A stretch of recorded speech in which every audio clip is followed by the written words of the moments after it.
Zëvendës kryeministri i parë i Maqedonisë së Veriut dhe ministri i mjedisit jetësor dhe planifikimit hapësinor, İzzet Mexhiti, ka vizituar sot Prekazin për të nderuar epopenë e UÇK-s.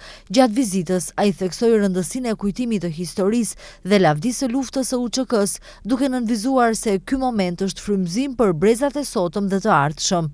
Sot prej zemrat e shqiptarëve janë të kthyer nga Prekazi për rikujtim të epopes, të së lavdishme. Kretë kjo është për të mos të haru historinë dhe për motivim për të sotme dhe talmen.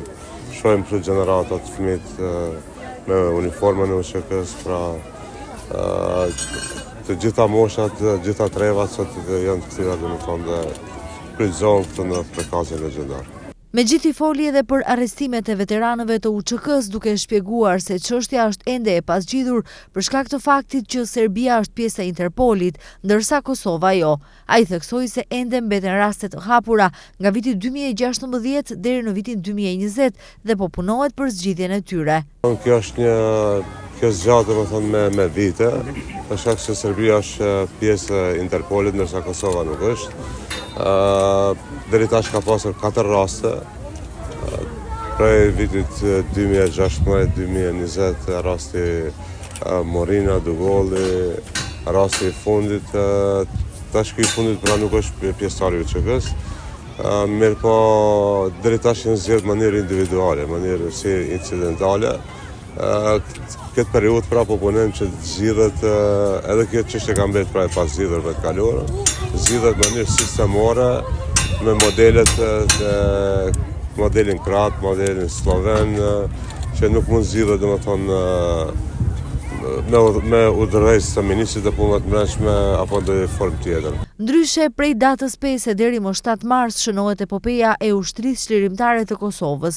Kryeministri i Kosovës Albin Kurti ka bërë homazhe në Prekaz për nder të ditës së epopesë së ushtrisë çlirimtare të Kosovës.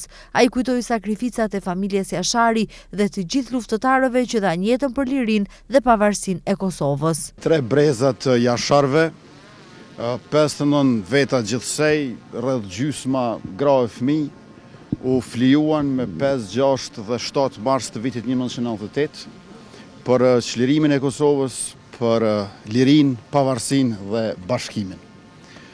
Epopeja e UÇK-s i dha një hov të pandalshëm kryengritjes së armatosur dhe luftës çlirimtare, shpërthyen demonstrata gjithpopullore dhe solidaritet i papar historikisht ndërmjet shqiptarëve në Ballkan, por edhe gjithandej në Mërgat, e njëkohësisht edhe u vetëdijsua e ndërgjegjësua edhe publiku ndërkombëtar, edhe diplomacia botërore.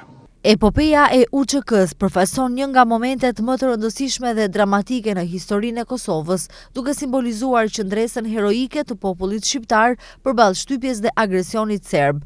Qëndresa e familjes Jashari në Prekaz në mars të vitit 1998 u kthye në një moment kulmor që frymëzoi kombin dhe galvanizoi përpjekjet për pavarësinë e Kosovës.